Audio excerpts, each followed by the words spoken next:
Hi students,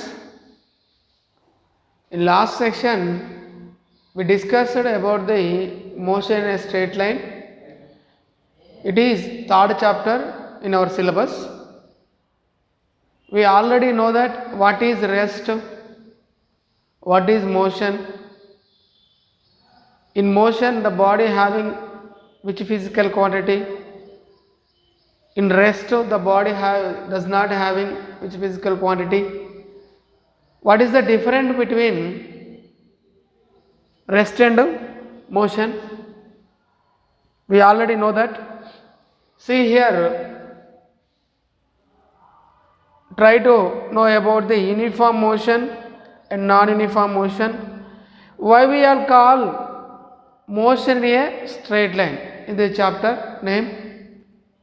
What is the main thing here? The body moving along the only one dimensional, moving along the only one dimension, that is straight line path. That's why motion in a straight line. If you want to express the motion of the body, what we required? The body at rest or the body at motion? What quantities are we required to express the motion of the body or motion of the body equation, whatever may be? So first of all we know that the reference points, one is initial reference point and another one is okay. So see here, A and B are two reference points. The body motion starts from A, move towards the B. Here body moving along the straight line path. So if I want what is the distance or what is the displacement of the body from A. So just I measure the distance where you want the distance to measure to identify the reference point and measure the between them distance. So it is R, the A and B total distance is or displacement is x. So body here. What is the velocity of the body? We know that. What is the definition of velocity? The rate of change of displacement. The rate of change of displacement is called velocity. So here we see the graphical method. It is x-axis, y-axis. The body moving only x-axis. So the body position change only along the x-axis. That's why change in x-axis displacement dx and with respect to time. So this is the velocity along the x-axis. The similar way the body moving y-axis. So change in displacement along only y coordinates. That's why Vy, the velocity along the y-axis dy by dt. So the body moving along z-axis, so that indicated Vz velocity of the along z-axis Vz by dt. These are the velocity components with respect to axis. Okay, that body moving only particular one direction, that means motion in a straight line. If any body in motion in a straight line, what is the equation of motion equation? We required position coordinate and as well as time coordinate. So we required the only particular direction, one position coordinate. If body moving along x-axis, the y coordinates and z coordinate becomes 0. Only we have value x-axis values, x-axis coordinate. The body moving along y-axis, x coordinate, y coordinate 0. We have only y-axis values. So this is the motion in a straight line topic. So in this case we discuss uniform motion. What is the uniform motion? A body travels equal distances or displacements. A body travels equal distances or in equal time interval, in equal time intervals. అంటే then the body motion said to be uniform motion. A body travels equal distances in equal time interval time. That means if a body starts from the motion A to B, the distance between A and B 10 meters, it covers in distance with speed 10 meter అంటే 10 సెకండ్స్లో travel ఇస్తుంది ఏ నుండి బీడికి. Next ఇదే పాత్లో B నుండి సికి కూడా 10 metres ఉంది, ఇది కూడా 10 సెకండ్స్లో ట్రావెల్ చేసింది. మళ్ళీ నెక్స్ట్ సి నుండి డి కూడా 10 మీటర్ డిస్టెన్స్ ఉంది, ఇది కూడా ఎలా చేసింది 10 సెకండ్స్లోనే ట్రావెల్ చేసింది. ఇప్పుడు ఇక్కడ బాడీ మోషన్ గమనిస్తే టోటల్గా 4 A to B, B to C, C to D ఇలా పార్టీషన్ అయినాయి. కానీ ట్రావెల్ చేస్తున్నప్పుడు స్పీడ్తో అంటే ఎంత స్పీడ్తో కొంచెం మెజర్ చేయండి. స్పీడ్ మీన్స్ ఏంటి? డిస్ప్లేస్మెంట్ ఎంత? 10 మీటర్స్. టైం ఎంత? 10 సెకండ్స్. 1 metre per second. ఎక్కడ నుండి? ఏ నుండి బికి. నెక్స్ట్ బి నుండి సికి మెజర్ చేయండి. 10/10. మళ్ళీ ఎంత వచ్చింది? 1 మీటర్ ఫర్ సెకండ్. సి నుండి డికి మెజర్ చేయండి. 10 మీటర్స్ ఫర్ 10 సెకండ్స్. మళ్ళీ 1 మీటర్ ఫర్ సెకండ్. అంటే ఏ నుండి బికి ట్రావెల్ చేయడానికి, బి నుండి సికి ట్రావెల్ చేయడానికి, సి నుండి డికి ట్రావెల్ చేయడానికి కూడా టైము యాజ్ వెల్ డిస్టెన్స్ కూడా ఎలా ఉన్నాయి? ఈక్వల్గా ఉన్నాయి. అంటే if any body covers or if any body travels equal distances in equal time interval, that body motion is called uniform motion. That body velocity uniform. First కేసులో A నుండి బికి 1 meter per second వచ్చింది. Second కేసులో B నుండి సికి 1 meter per second వచ్చింది. Third కేసులో C నుండి డికి కూడా ఎలా వచ్చిందండి? 1 మీటర్ పర్ సెకండ్. అంటే వెలాసిటీ అనేది ఎలా ఉంది? పెరగట్లేదు, తగ్గట్లేదు, యూనిఫామ్గా. ఎక్కడైతే ఏ నుండి బికి ఎంత స్టార్ట్ అయిందో బి నుండి సికి అంతే ఉంది, తర్వాత సి నుండి డికి కూడా అలాగే ఉంది. ఇలా వెలాసిటీ అనేది ఎంటైర్ పాత్లో అంటే ఎంటైర్ డెస్టినేషన్లో ఎలా ఉంది? అంటే ఆల్మోస్ట్ అన్ని ప్లేసెస్లో అంటే పార్టీషన్ దగ్గర కూడా ఎలా ఉంది? ఈక్వల్గా ఉంది. కాబట్టి మరి బాడీ ఈక్వల్ టైం ఇంటర్వెల్లో ఈక్వల్ డిస్టెన్స్ ట్రావెల్ చేయగలిగింది. అది ఎప్పుడు పాసిబుల్ అవుతుంది? ఓన్లీ ఇన్ యూనిఫామ్ వెలాసిటీ ఉన్నప్పుడు మాత్రమే. ఎప్పుడు పాసిబుల్ అవుతుంది? యూనిఫామ్ వెలాసిటీ ఉన్నప్పుడు మాత్రమే పాసిబుల్ అవుతుంది. అలా యూనిఫామ్ వెలాసిటీలో ఉంటే దాన్ని ఏమంటామంటే ఆ బాడీ యొక్క మోషన్ని యూనిఫామ్ మోషన్ అని కూడా చెప్పవచ్చు. ఓకేనా? What is the uniform motion అంటే డెఫినేషన్ ఇది. నెక్స్ట్ చూడండి, non uniform motion. Non uniform motion. Motion means a body position change one place to another place with respect to surroundings, but it place changes time changes as well as position. So when we consider the two reference points are more than 2, the A to B equal distance and the time taken same, and B to C, the distance between B and C equal, the traveling time taken is also equal. That is the uniform motion. But what is non-uniform motion? A body travels equal distance. A body travels equal distance or unequal. ఏంటండి? unequal time intervals. unequal time intervals. అంటే a body travels equal distance. Distance are equal, but time change. Time taken very different.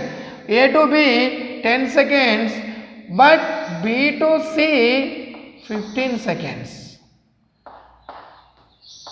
and C to D 20 seconds. So see here, A and B distance 10 meters, B and C distance 10 meters, D and C distance 10 meters.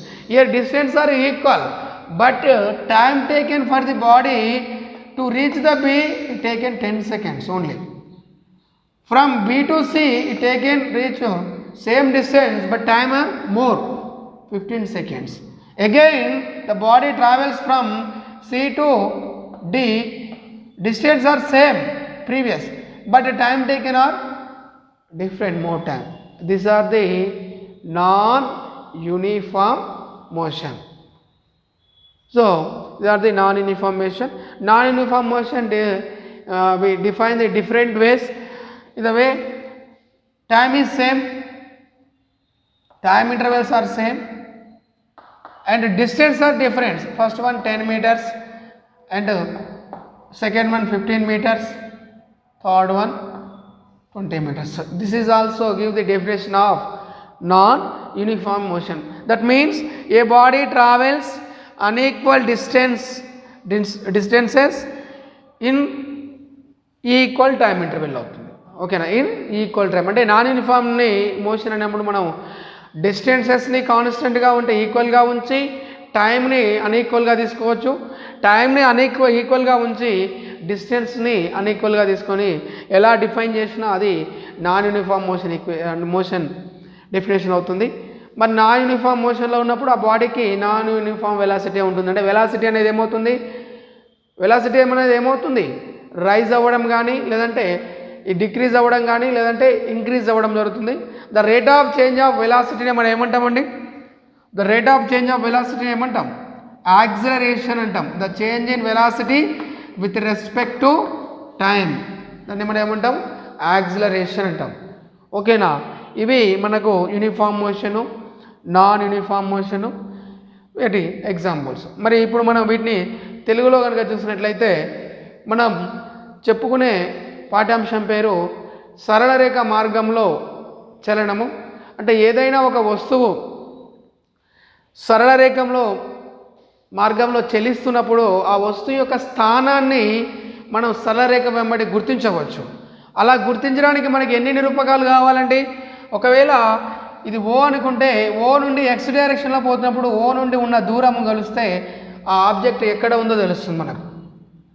మళ్ళీ ఆ object యొక్క position తెలిసినప్పుడు ఆ position అనేది కాన్స్టెంట్గా ఉండకుండా, అంటే వస్తువు యొక్క స్థానం అనేది స్థిరంగా ఉండకుండా మారుతూ ఉన్నట్లయితే, అంటే కాలంతో పాటు మారుతుంటే ఆ వస్తువుకు ఏముందని చెప్పొచ్చు, వేగము లేదా వడి చెప్పవచ్చు.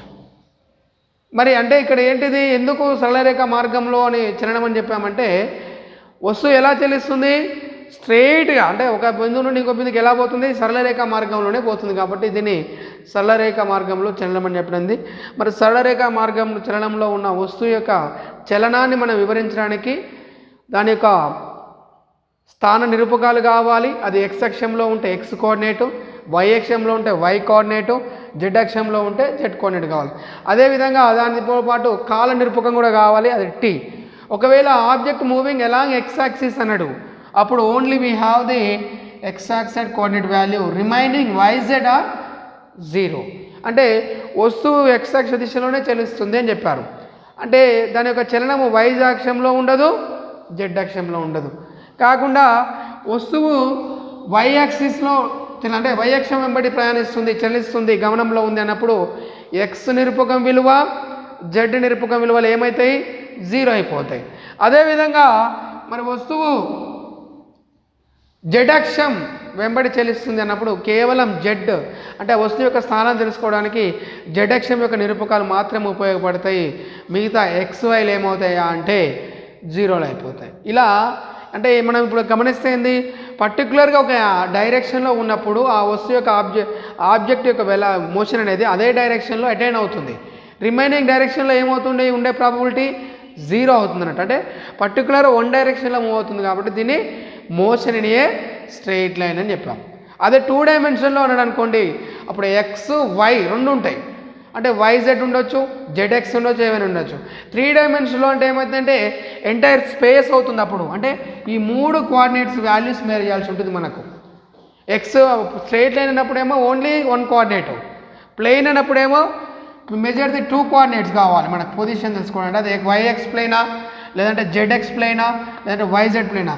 స్పేస్ అన్నప్పుడు ఏమవుతుందంటే ఈ 3ని కలపండి. ఇలా 3 కలిపినప్పుడు ఏమవుతుంది, మనకు ఒక గ్లోబల్ ఏర్పడింది. అంటే మొత్తం ఎంటైర్గా ఎక్స్ వై జెడ్ ఈ 3 కోఆర్డినేట్స్ తెలిసినప్పుడు మాత్రమే మనము ఏం చేస్తామంటే మోషన్ యొక్క బాడీ ఈక్వేషన్ ఎక్స్ప్రెస్ చేయడానికి అవకాశం ఉంది. ఈ 3 యొక్క పొజిషన్ తెలిపేదే మనకు పొజిషన్ వెక్టార్. ఏంటండి పొజిషన్ వెక్టార్. దీన్ని ఆర్తో ఇస్తాం. దీన్ని r is equal i x j y plus k z. Sir ఇక్కడ ఐజేకేలు ఏంటి ఇస్తారంటే unit vectors along the x axis i, along the y axis j, along the z axis k. These are the unit vectors. Okay, these are the motion. మరి uniform motion అంటే ఏంటి అంటే దీన్ని మనం తెలుగులో ఏమంటామంటే సమరీతి చలనం అంటాం. ఏమంటాము? సమరీతి చలనము లేదంటే ఏకరీతి చలనం అంటాం. యూనిఫామ్ అంటే ఏంటంటే ఒకే రీతిగా ఉండడం. మనము స్కూళ్ళల్లో కూడా చూడండి, మీరు ఒక స్కూల్కి ఒక్కొక్క డ్రెస్ కోడ్ ఉంటుంది. ఆ డ్రెస్ కోడ్ అంటే మనం ఏమంటామంటే ఆ స్కూల్ యొక్క యూనిఫామ్ అంటాం. అంటే యూనిఫామ్ అంటే ఆ కాలేజీలో ఉన్న పిల్లలు కానీ ఆ స్కూల్లో ఉన్న స్టూడెంట్స్ అలా ఎలా ఉంటారు, ఒకే డ్రెస్ కోడ్లో ఉండి ఒకే కలర్ మెయింటైన్ చేయడం వల్ల అంత యూనిఫామ్గా కనపడతారు మనకు. అట్లనే ఇక్కడ యూనిఫామ్ మోషన్ అంటే ఏదైనా ఒక వస్తువు సమాన దూరాలను సమాన కాల వ్యవధిలో కనుక ప్రయాణించినట్లయితే ఆ వస్తువు యొక్క చలనంని ఏకరీతి చలనం అని చెప్పవచ్చు. ఏకరీతి చలనంలో ఉన్న వస్తువు యొక్క వేగముని సమరీతి వేగము లేదంటే ఏకరీతి వేగాన్ని కలిగి ఉందని చెప్పవచ్చు. అంటే ఎలా సార్ అంటే ఇక్కడ చూడండి, ఏ బి సి డి అనే ఒక 4 పరిమితులు ఉన్నాయి. వీటి మధ్య దూరము మరి ఫస్ట్ 10 మీటర్సు, బి నుండి సికి కూడా 10 మీటర్సు, సి నుండి డి కూడా 10 మీటర్సు. మరి ఏ నుండి బికి పోవడానికి ఒక వస్తువుకి లేదంటే ఒక వాహనానికి పడిన టైము 10 సెకండ్స్. ఎంత దూరం పోయింది? 10 మీటర్స్ని 10 సెకండ్లో ట్రావెల్ చేసింది. తర్వాత బి నుండి సికి పోవడానికి కూడా ఎంత పట్టింది? 10 మీటర్ల దూరాన్ని పోవడానికి మళ్ళీ ఎంత పట్టింది? 10 సెకండ్సే పట్టింది. తర్వాత సి నుండి డికి పోవడానికి ఎంత పట్టింది? 10 సెకండ్సే పట్టింది. ఇప్పుడు మీరు గమనిస్తే ఏబీల మధ్య దూరం ఎంత? 10 మీటర్లు. బీసీల మధ్య దూరం ఎంత? 10 మీటర్లు. సిడీల మధ్య దూరం ఎంత? 10 మీటర్లు. మరి ఏ నుండి బీకి రావడానికి ఎంత టైం పట్టింది? 10 సెకండ్లు.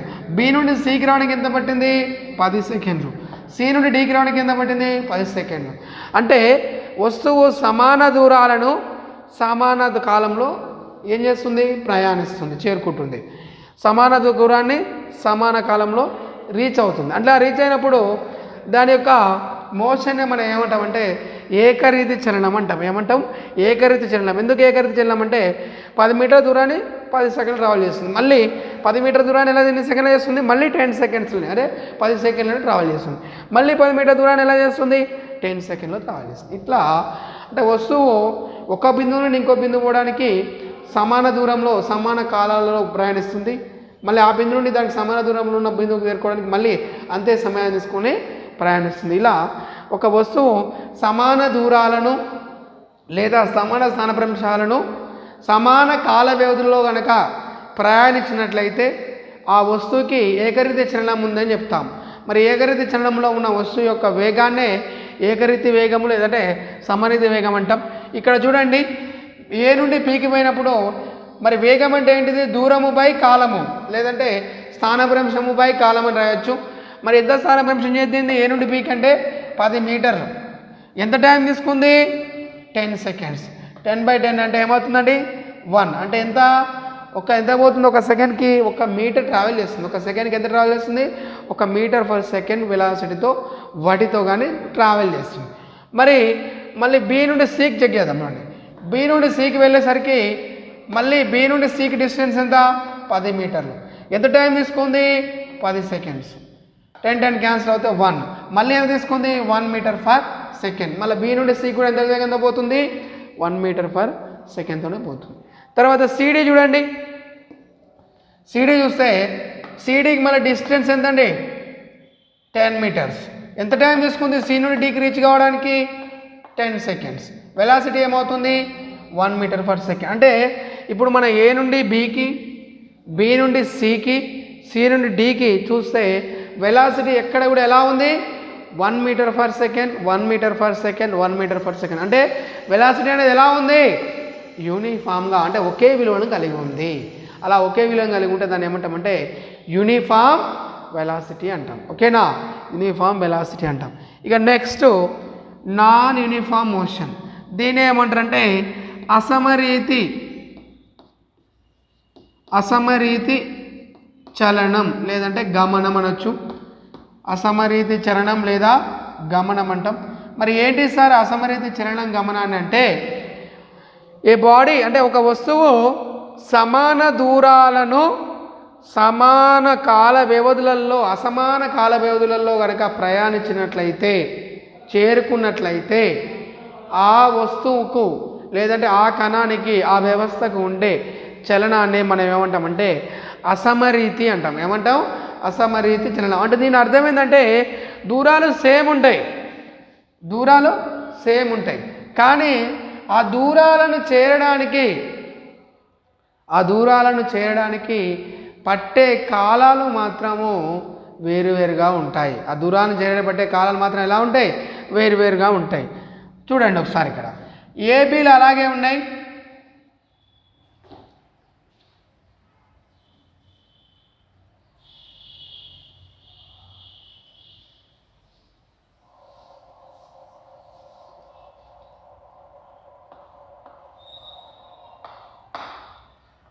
బిసి అంటే ఈక్వల్ అనుకుందాం.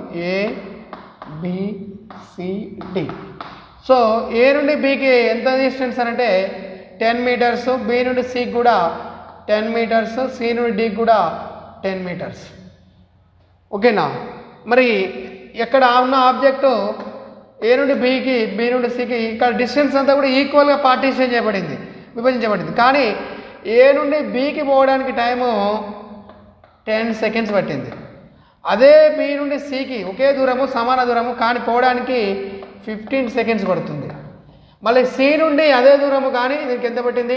20 సెకండ్స్. అంటే ఇక్కడ దూరాలు సేమ్, డిస్టెన్స్ ఆర్ ఈక్వల్, అంటే దూరాలు సమానంగా ఉన్నాయి కానీ ఆ దూరాలను చేరడానికి పట్టే కాలాలు మాత్రం వేరువేరుగా ఉన్నాయి. 10, 15, 20 ఇలా తీయమయం తీసుకున్నప్పుడు ఆ వస్తువు యొక్క చలనాన్ని మనం ఏమంటామంటే అసమరీతి చలనం అంటాం. ఏమంటాం? అసమరీతి చలనం అంటాం. మరి అసమరీతి చలనంని మరొక విధంగా కూడా నిర్వచించవచ్చు. ఇక్కడ దూరాలు సమానంగా ఉన్నాయి, కాలాలు వేరువేరుగా చూపించాం డయాగ్రామ్లో. ఇంకోటి ఇలా కూడా చూపించవచ్చు, కాలాలు సమానంగా ఉండి దూరాలు వేరువేరుగా ఉన్నా కూడా ఆ చలనాన్ని ఏమంటారు సార్ అంటే అసమరీతి చలనం అంటాం. మరి ఇప్పుడు అసమరీతి చలనంలో ఉన్న వస్తువు యొక్క వేగాన్ని కనుక్కోవాలన్నా వద్దా? మరి వేగం అంటే ఎట్లా కనుక్కోవచ్చు? దూరము బై కాలము. దూరం ఎంతండి? ఏ నుండి బీకి ఎంత వేగము అంటే 10 మీటర్ డిస్టెన్స్ టైం ఎంత తీసుకుని 10 seconds. So 1 metre per 1 metre per second first A నుండి. మళ్ళీ బీసీకి ట్రావెల్ చేసేటప్పుడు డిస్టెన్స్ సేమ్ 10 మీటర్స్, టైం ఎంత ఉంది? 15 సెకండ్స్. అప్పుడు ఏమవుతుంది మనకు? 0.6 అంటే సో అన్వైల్ వస్తుంది. మరి సి నుండి డికి 10 మీటర్స్ 20, అప్పుడు ఏమవుతుంది? 0.5. అంటే ఇక్కడనేమో ఏ నుండి బీకి పోయినప్పుడు వెలాసిటీ 0 మీటర్ పర్ సెకండ్ ఉంది, 1.1. ఇక్కడికి వచ్చేసరికి 0.6 మీటర్ పర్ సెకండ్ అవుతుంది. ఇక్కడికి వచ్చేసరికి 0.5. అంటే వెలాసిటీ వాల్యూస్ డిఫరెంట్గా ఉన్నాయి. చూడండి, వేగాలు డిఫరెంట్గా ఉన్నాయి, ఒకే విధంగా లేవు. కాబట్టి ఇవి అసమరీతి వేగం అవుతుంది. ఏమవుతున్నాయి? అసమరీతి వేగాలు అవుతున్నాయి. అంటే ఒకే విధమైన వేగాలు లేవు, అసమరీతి, నాన్ యూనిఫామ్ వెలాసిటీస్. ఇలా మనము ఏకరీతి అంటే సమరీతి చలనాన్ని, యూనిఫామ్ మోషన్ని, యూనిఫామ్ వెలాసిటీ డిఫైన్ చేసాం. తర్వాత non uniform motion and non uniform velocity అంటే అసమరీతి చలనము, అసమరీతి వేగాలంటే కూడా డిఫైన్ చేసినాం. మరి దీన్ని ఇంకో విధంగా కూడా చూపించు అసమరీతిని. అంటే డిస్టెన్సెస్ సేమ్, అంటే టైం సేమ్ ఉంచి డిస్టెన్సెస్ మార్చడం. 10 సెకండ్స్ 10 సెకండ్స్ 10 సెకండ్స్.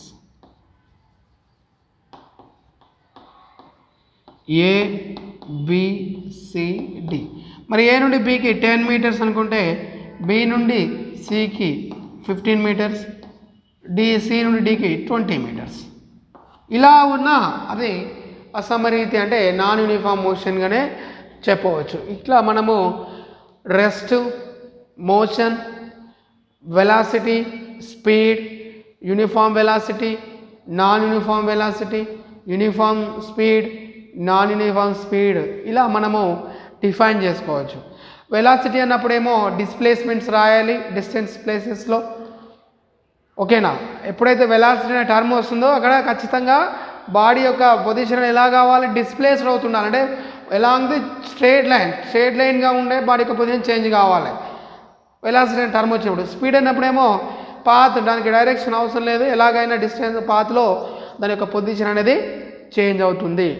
ఇక మిగతా అంశాలను మనము నెక్స్ట్ క్లాస్లో చూద్దాం. ఓకే.